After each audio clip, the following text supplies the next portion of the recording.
Hola, Pastor Inti, feliz día, feliz sábado, Pastor. Yo hago prácticas en una iglesia rural. Hoy fue un día de lluvia, fue difícil acceso llegar, pero aquí estamos. Por acá estoy con el grupo con el que me voy a reunir hoy. Se lo voy a presentar antes del sermón bibliográfico. Hermano, ¿cuál es su nombre, hermano? Juan Carlos. Juan Carlos, hermano Juan Carlos. Hermano, su nombre. Gilberto Rodríguez. Gilberto, manita. Yolanda. Yolanda. Eucaris. Eucaris. Sergio. Sergio. Emanuel. Emanuel. Manuela. Manuela. Pastor, este es el grupo Faltan de varios. Monte Grande. Faltan varios, así es, la hermana Isabel faltan varios hermanitos, pero esta es una parte del grupo del Monte Grande.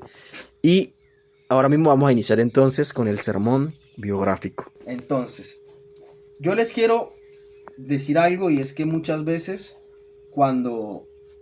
las personas nos recuerdan por lo malo que hicimos, más no por lo bueno. Uno pudo haber hecho muchas cosas buenas. Muchas cosas buenas pudo haber hecho uno. Pero casi siempre las personas lo van a recordar a usted por la cosa mala que usted hizo. Casi siempre van a recordar a usted por la cosa mala que usted hizo. Por ejemplo, hay un personaje en la Biblia que era un personaje que estaba hecho para ser muy bueno. Tenía un gran propósito, pero que prácticamente siempre se le recordó por cosas malas. ¿Ustedes qué personajes de la Biblia recuerdan? A ver. Díganme personajes de la Biblia que recuerden, a ver. Cosas buenas. Judas. Ahí está, sobre ese vamos a hablar hoy prácticamente. O sea, uno puede mencionar Pedro, puede mencionar Pablo, puede mencionar Moisés, pero casi siempre se le recuerda a Judas. ¿Y por qué se recuerda a Judas, hermano? Porque fue el que traicionó, porque fue el que hizo lo malo.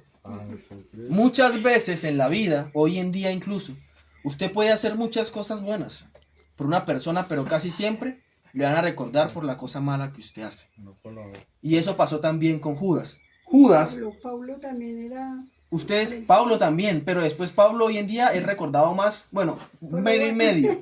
Yo creo que hoy en día las personas recordamos a Pablo como perseguidor de los cristianos, sí, pero también como un pilar de la iglesia cristiana en sus momentos. Pero Judas, ¿ustedes qué creen? ¿Judas, Dios lo hizo para que lo traicionara?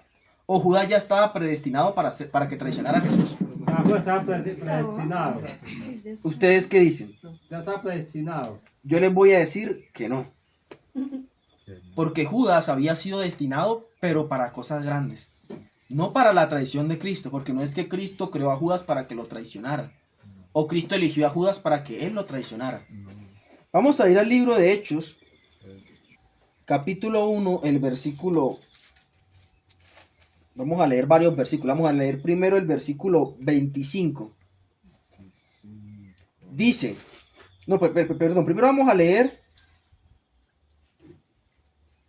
17. Hablando de Judas, capítulo 1, 17. Dice... Él era contado con nosotros y tenía parte en este ministerio. O sea, Judas hacía parte del ministerio de Cristo y era contado como uno de los discípulos. Pero ahora vamos a leer el versículo 25 que dice, y un hermano que lo lea. ¿Qué dice el versículo 25? Para que tome la parte de este ministerio y apostolado del cual cayó Judas por transgresión para irse a su propio lugar. ¿Qué nos dice la Biblia? Que Judas hacía parte del ministerio, del apostolado, y tenía su parte que era importante. Pero nos dice que él lo dejó para irse a su propio lugar. O sea, él mismo decidió dejar el puesto que tenía dentro de los discípulos para irse a su propio lugar, para alejarse de Dios. Él mismo lo decidió. Y hoy en día, miren, Dios puede tener grandes propósitos para nuestras vidas. Dios puede tener un gran propósito, como por ejemplo el de Judas, que fuera parte de los 12 discípulos.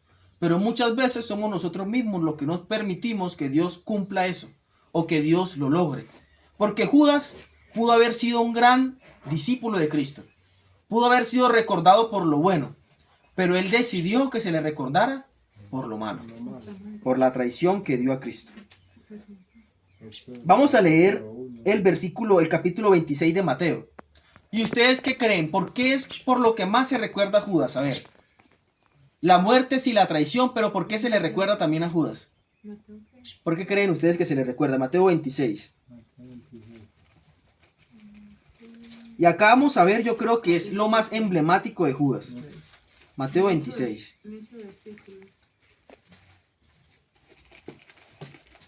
Ay, Manuel. Mateo 26. Ajá. ¿Versículos qué? El versículo, vamos a leer a partir del versículo 47. Yo creo que esto es una de las cosas más emblemáticas que se recuerda de Judas. Dice, mientras todavía hablaba, vino Judas, uno de los 12, y con él mucha gente con espadas y palos, de parte de los principales sacerdotes y los ancianos del pueblo. Y el que le entregaba les había dado la señal, diciendo, al que yo besare, ese es, prendedle. Y enseguida se acercó a Jesús, dijo, salve maestro, salve, y le besó. Y Jesús le dijo, amigo, ¿a qué vienes? Entonces se acercaron y le echaron mano a Jesús y le prendieron. Yo creo que una de las partes más icónicas de Judas es justamente esto, el beso de Judas. El beso. Entregó a su maestro con un beso. Y a mí me gustan mucho, me sorprenden mucho las palabras que dice Cristo. Porque Cristo, después de que Judas le dice, salve maestro, y le da el beso, Cristo le dice, amigo. O sea que Cristo consideraba a un amigo a Judas. Judas era un amigo para Cristo. Hacía parte del ministerio de los 12. Tenía un gran propósito. Era amigo de Cristo. Pero de ser amigo de Cristo a terminar ahorcándose. Pero ahora, ¿quién era Judas o qué significa el nombre de Judas? En la Biblia muchas veces se usan características de las personas para hablar sobre ellas. Por ejemplo, María Magdalena. No significaba que Magdalena fuera el apellido, sino que ella venía de una aldea que se llamaba Magdala.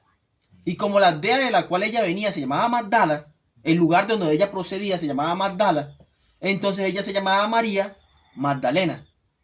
Jesús de Nazaret no significa que el lugar donde el apellido de Jesús fuera Nazaret, sino que allá venía.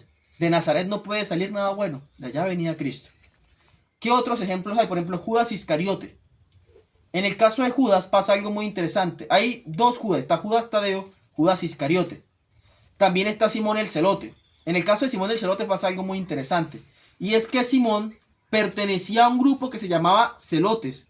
Entonces en la Biblia se le registra como Judas el Celote. Pero ahora, ¿qué pasa con Judas Iscariote? Judas Iscariote venía de una aldea que se llamaba Iscariot, que quedaba cerca de Judea. Era una aldea pequeña, un lugar pequeño, pero un lugar muy próspero. Y de allá venía Judas, Judas Iscariote. Y por eso toma el apellido o el sobrenombre de Iscariote, por el lugar de donde venía, Judas Iscariote. A Juan 12, el capítulo 12, el versículo 4. Como les digo, Judas venía de una aldea que se llamaba como Iscariot, ¿cierto? Por eso el sobrenombre Iscariote. Pero ahora, ¿quién era Judas? Yo le quiero decir a ustedes que Judas era una persona con mucho conocimiento. Hoy en día Judas era lo que podríamos considerar nosotros un contador. Vamos a leer el capítulo 12, el versículo 4.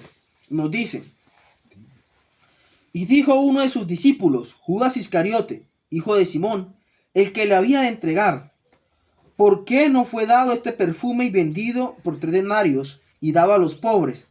Pero dijo esto no porque se cuidara de los pobres, sino porque era el ladrón, y teniendo la bolsa sustraía de lo que se le echaba. En este capítulo se nos da varias características de Judas. La primera es que Judas era un ladrón. Algo muy interesante es que, como hoy en día pasa, en la antigüedad también Jesús recibía ofrendas. Habían personas que le daban ofrendas a Jesús para que continuara su ministerio. Personas que le daban dinero para que continuara su ministerio. Y cuando a Jesús se le daba dinero, el que llevaba ese dinero era Judas. Judas prácticamente era el administrador. El tesorero de la iglesia era Judas. Y la Biblia nos dice que Judas, así como le echaba dinero a la bolsa, también sacaba para él. Judas le echaba dinero a la bolsa y sacaba dinero también para él. Entonces Judas era el tesorero del ministerio de Cristo. O sea, ya solamente no era un discípulo, sino que ahora tenía un cargo. Era el tesorero, el que llevaba las finanzas en el ministerio de Cristo. y hacía parte del ministerio de Cristo. Pero yo les voy a decir algo. Cuando no es Cristo el que guía nuestras vidas, cuando no es Jesús el que guía nuestras vidas, es Satanás el que lo hace. No hay más. Judas se dejó llevar por Satanás. Dios quería guiar a Judas, pero Judas decidió que Satanás lo guiase. Vamos a buscar en nuestras Biblias, en el libro de Lucas, capítulo 22. Libro de Lucas, el capítulo 22. El versículo 61. Lucas 22. 61.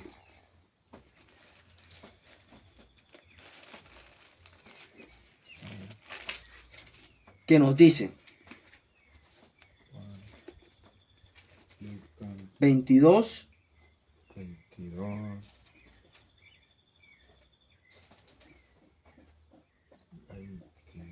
61. Perdón, leamos primero 22.4, ahorita leemos 22.61. 22.3 leamos primero. Nos dice, vamos a leer a partir del 22.1 mejor. 22.1 nos dice, estaba cerca la fiesta de los panes sin levadura, que se llama Pascua, y los principales sacerdotes y los escribas buscaban cómo matarle, porque temían al pueblo. Y entró Satanás ¿en quién? ¿En qué nos dice la Biblia en el versículo 3? Entró Satanás en Judas. Por sobrenombre Iscariote, el cual era uno de los 12.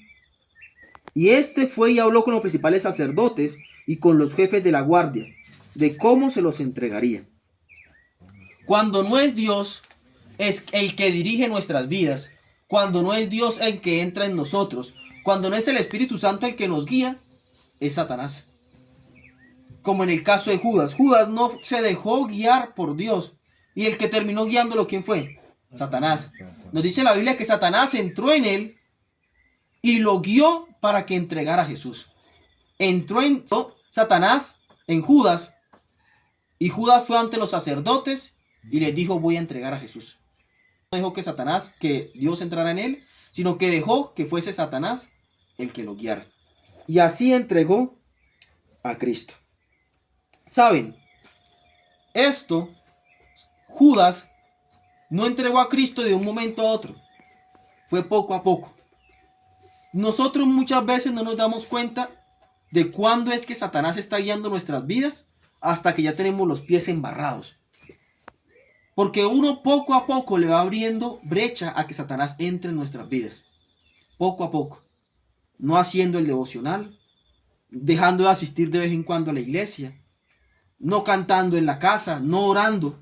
Poco a poco uno le va abriendo brecha a que Satanás entre. Poco a poco. Todo es progresivo. Y con Judas pasó lo mismo. Judas poco a poco se fue alejando de Cristo. Poco a poco le fue abriendo brecha a Satanás. Poco a poco se iba robando las cosas que iban entrando, dinero. Iba robando. Iba preparando su corazón para darle espacio a Satanás. Hasta que llegó el momento en que lo cumplió. Satanás entre y fue a entregar a Cristo. Pero algo muy interesante es que Judas, podríamos decir que él no esperaba que Cristo muriera. ¿Cómo así? Elena White nos dice que cuando Judas entregó a Jesús, era porque él quería que Jesús tomara por completo mandato en ese momento. O sea, que comenzara ya a gobernar, que comenzara a ser un rey para los judíos. Y ustedes dirán por qué. Resulta que Judas estaba a la mano de Cristo. Era una de las personas que estaban sirviendo a Cristo. Y si Cristo tomaba algún un puesto alto, si Cristo se volvía rey entre los judíos, Judas, que siempre había sido su mano derecha, iba también a ser parte de ese gobierno. Iba también a ser prácticamente un gobernante al lado de Cristo. Pero pasaba algo muy interesante. Y es que el reino de Cristo no era un reino terrenal, ¿no? El reino de Cristo no era un reino terrenal. Cristo fue a traer un reino espiritual a las personas. Y Judas quería un reino terrenal. Y entonces Judas dijo, Cristo está como dormido. pues madre, no se despierta. Necesito yo que tome el poder pronto. Y él dijo, si lo entrego a los sacerdotes y Cristo se ve contra la espada y la pared, probablemente descienda un ejército del cielo y nos libere de los romanos, ahora sí. Pero ¿qué pasó? Cuando se dio el mandato y Judas se dio cuenta que Cristo iba a morir, nos dice la Biblia que Judas se arrepintió, pero no de corazón por lo que había hecho, no, sino porque lo que había hecho no lo hizo de la manera correcta, más no porque se arrepintiera de corazón de lo que había hecho. Vamos a buscar en nuestras Biblias, en el libro de Mateo 26, el versículo 47. Vamos a leer el versículo 47. Mateo 26, 47. Y después vamos a leer el 27. Dice, mientras todavía hablaba, vino Judas, después de salir de Getsemaní, uno de los 12, y con él mucha gente con espadas y palos de parte de los principales sacerdotes y de los ancianos del pueblo. Y el que le entregaba le había dado la señal diciendo, al que yo besare, ese prendedle. Y enseguida se acercó a Jesús y dijo, salve maestro, y le besó. Y Jesús le dijo, amigo, con un beso me entregas. Pero ahora vamos a leer el contraste del versículo 27. Y es la muerte de Judas. Y es que después de que pasó todo el concilio, y de que Pilato interrogó a Cristo, y de que Cristo estaba ante Pilato, después de que se había dado la sentencia de muerte, Judas dice lo siguiente, o a Judas le pasa lo siguiente en el versículo 3. Entonces Judas, el que le había entregado, viendo que era condenado, devolvió arrepentidamente las piezas de plata a los principales sacerdotes y a los ancianos, diciendo, yo he pecado, he entregado sangre inocente. Mas ellos dijeron, ¿qué nos importa a nosotros? Allá tú. Y arrojando las piezas de plata en el templo, salió y fue y se ahorcó. Los principales sacerdotes y ancianos tomaron las piezas de plata y dijeron, no es lícito echarlas en el tesoro de las ofrendas, porque es precio de sangre. Judas había sido parte de los 12 discípulos, tenía un gran puesto, era el tesorero, pero todo por no dejar que Cristo obrase en su vida, terminó ahorcándose. Y así termina la vida de Judas, un hombre que venía de una buena aldea, un hombre que tenía conocimientos, que era inteligente, probablemente era estudiado Judas. Un hombre que hacía parte de los 12 discípulos, que caminaba con Dios, que comía con Dios, que dormía con Cristo, caminaba con Cristo. Terminó suicidándose, quitándose la vida. Nos dice aparentemente que él se arrepintió, pero él no se arrepintió de lo que había hecho. Se arrepintió de que el resultado no era el que él esperaba. El resultado de que Cristo tomara parte y se levantara y que gobernara no fue el resultado que pasó, sino el resultado que aconteció fue que Cristo fue como cordero al matadero, en silencio, se entregó, no dijo ninguna palabra y se entregó para morir por nosotros. No era lo que él esperaba. Pero yo les quiero preguntar, ¿ustedes qué dicen? Judas le traicionó, ¿cierto? Y le entregó. Pero Cristo hubiese perdonado a Judas si Judas se hubiera arrepentido de verdad. ¿Ustedes qué creen? Si Judas se hubiera arrepentido de verdad por haber entregado a Cristo, ¿Cristo lo hubiera perdonado? Sí. Sí, lo hubiera perdonado. Claramente, ¿cierto? Claramente. Sí. Cristo lo hubiera perdonado. Pero ahora vemos un gran contraste. Judas no quiso perdón de Dios y se ahorcó. Pero ahora veamos a Pedro. ¿Qué pasó con Pedro? Cristo le dijo, Pedro, de cierto te digo, que antes que cante el gallo me negarás ¿cuántas veces? 3. 3 veces. ¿Y Pedro qué le dijo? Que No. Que era posible. Señor, no, yo no, nunca. Hasta la muerte contigo. Y Eso. Cristo se lo dijo de nuevo. Pedro, de cierto te digo, que me negarás 3 veces. Y Pedro, no, yo no, Señor, nunca lo haría. ¿Y qué pasó? Lo negó. Lo negó 3 veces. ¿Y qué pasó después de eso? Yo no sé qué tan triste debe estar uno para irse en ropa interior a pescar.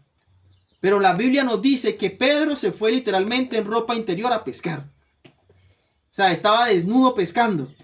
Porque estaba triste, porque estaba agobiado. porque estaba mal. Pero Pedro, a comparación de Judas, sí vio esperanza. Porque Judas no vio esperanza. Judas dijo, no, ya no tengo perdón de Dios. Fue y se ahorcó. Pero en cambio Pedro fue a pescar, triste, Esperando. llorando. Pero todavía había esperanza en su corazón. Por eso cuando Cristo le dijo, Pedro, ¿me amas? Pedro, ¿qué le dijo? Te amo. ¿Qué le dijo Jesús? Apacienta mis ovejas. ¿Cuántas veces se lo dijo? 3 veces. Para que Pedro se sintiera renovado y no perdiera la esperanza que había tenido en que Cristo le podía perdonar. Porque Cristo podía perdonar a Judas, así como perdonó a Pedro. Sino que hay una diferencia grande. Y es que hay personas que cuando caen, muchas veces no van a Dios a pedir perdón, sino que se alejan. Y hay personas que cuando caen, van directamente a Cristo a pedir perdón. Y Cristo les perdona. Amén. Porque así pasa. Porque así pasó con Pedro. Porque así pasó con Pedro, que Pedro fue y pidió perdón a Dios y Dios le perdonó. Mis hermanos, Pedro falló y negó a Jesús. Nosotros fallamos día a día. Yo fallo día a día. El ser humano falla día a día. Pero la sabiduría está en el momento de la falla, buscar a Dios y no alejarse. Porque ¿qué sucedió con Adán y Eva cuando pecaron? Se escondieron. Porque eso hace el pecado. Porque cuando Judas pecó, fue y se escondió de Dios y se ahorcó. Porque eso hace el pecado. Y nosotros caemos día a día. Pero debemos buscar de Dios, así como hizo Pedro. Debemos buscar de Dios. Y yo no sé si tal vez entre nosotros haya alguien que sea como Judas. No porque sea un traicionero. No porque sea un traicionero. Sino porque tal vez cuando caemos, lo último que buscamos es de Dios. Pero yo quiero decirles que siempre hay esperanza. Saben, hoy en día la situación con la salud mental está muy triste. Cada minuto, 3 personas se intentan quitar la vida. A nivel mundial, cada minuto, 3 personas se intentan quitar la vida. Y hay una de esas personas que lo logra y se quita la vida. A causa de la depresión, a causa de la pérdida de la esperanza, a causa de que ya no ven esperanza en ningún lado, como Judas. Como Judas no veía esperanza. Hay personas que cada minuto 3 personas intentan quitarse la vida. Al año se nos dice que más de 300.000 personas se quitan la vida. En un año. Eso es mucho. 300.000 personas que perdieron la esperanza. 300.000 personas que tal vez creen que su vida ya no tiene salvación. Sí. Que ya no tiene remedio su vida. Ya tiene salvación. La pérdida de la esperanza. No hay peor cosa que le pueda pasar al ser humano que perder la esperanza en que hay un Dios que le puede perdonar y que le puede redimir. No hay peor cosa que le pueda pasar al ser humano que creer que el pecado que comete, que las fallas que hacen, no pueden ser perdonadas por Dios. Qué pena ahí que le interrumpo ahí lo que se está diciendo. Sí, señor. Lo que pasa es que hoy la humanidad, más que todo, ¿qué pasa? Que esta persona cometió tantas fallas. La misma persona, o puede ser el mismo demonio, le repite todo lo mismo. Es que cometiste tanta falla, es que cometiste tanta falla, es que esto, lo otro. ¿Y qué pasa? El enemigo está en todos lados. Ajá. En todos lados. Por ejemplo, el enemigo le mete, no, es que tenés un Dios, pero es que Dios no te va a cumplir lo que quiere. Porque no te vienes para este lado. Exactamente. Ese que el diablo. Y es que eso es lo que hace Satanás. Satanás nos ciega, nos cubre, como Adán y Eva. Adán y Eva pecaron. Y yo les pregunto, ¿Dios podía perdonar a Adán y Eva? Claro. Pero ellos, ¿qué hicieron? Se escondieron. Porque eso hace el pecado. El pecado hace que uno crea que Dios no lo puede perdonar. El pecado hace que uno crea que para uno ya no hay esperanza. Y cuando una persona pierde la esperanza, se quita la vida.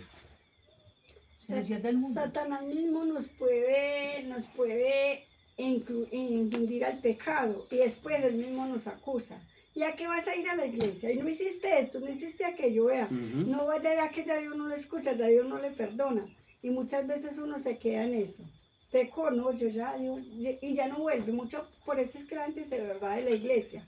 Porque ya no quiere pedirle perdón a Dios y ya no quiere mejor volver a la iglesia. Porque Exactamente. el diablo nos manda a pecar, pero después nos acusa. Él mismo nos está acusando. No, Entonces no uno sé. no puede con esa conciencia. No sé si usted tiene el conocimiento de algo que hay en Armenia, en un campo así, ¿Qué? un operandi del mismo demonio. Ya tienen iglesia, ¿Mm? Una iglesia satanista. es una iglesia donde venda su alma al diablo por unos cuantos pesos, que la riqueza, que es lo otro, con la cruz torcida y el demonio al frente. Satanás anda mirando a ver a quién hace Como caer, león rugiente, a buscando quién su anda, devorador. a quién puede hacer que pierda la esperanza.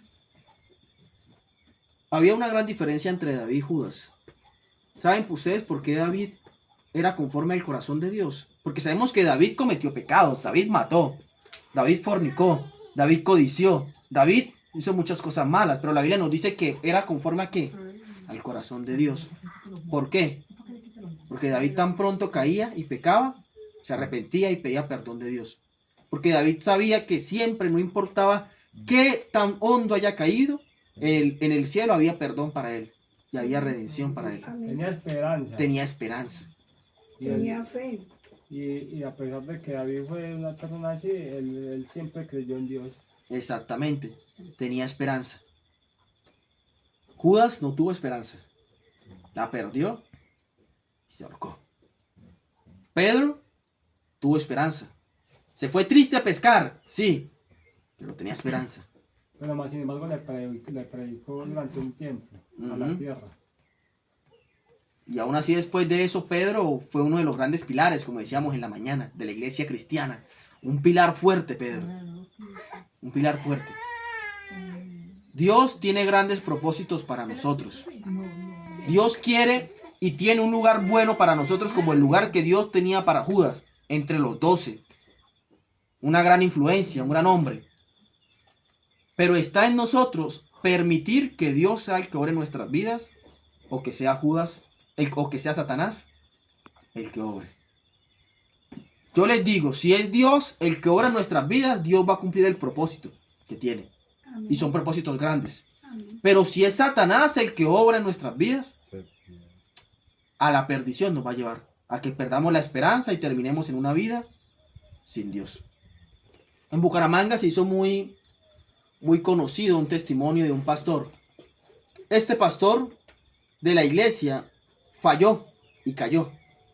Le fue infiel a su esposa y se supo en la iglesia.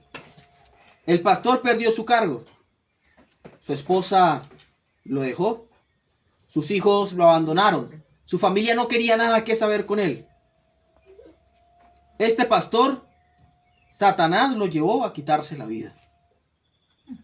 Porque hasta allá puede llegar Satanás. Dicen que el pastor dejó una carta.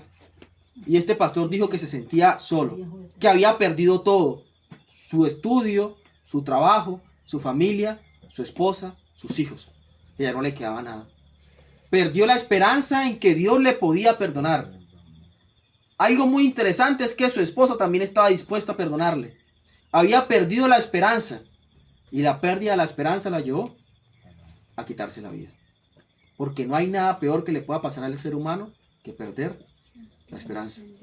Y yo los quiero invitar a que cuando caigamos, hoy incluso, que caemos todos los días, pecamos todos los días, entendamos y comprendamos que en el cielo hay todavía esperanza para nosotros, hay todavía perdón, Amén. que todavía nos podemos levantar y podemos salir adelante. Amén. Porque Dios quiere hacer grandes cosas en nosotros. Amén. Pero necesitamos la esperanza para que Él pueda actuar. Amén. Oremos. Señor y amado Padre, que tu morada está en lo más alto y sublime de los cielos, oh Dios. Tú eres bueno y misericordioso. Por favor, acompáñanos y bendícenos, oh Dios. Quedamos en tus manos en esta tarde. En el nombre de Jesús, amén. Amén. Amén. Amén. ¿Dónde está?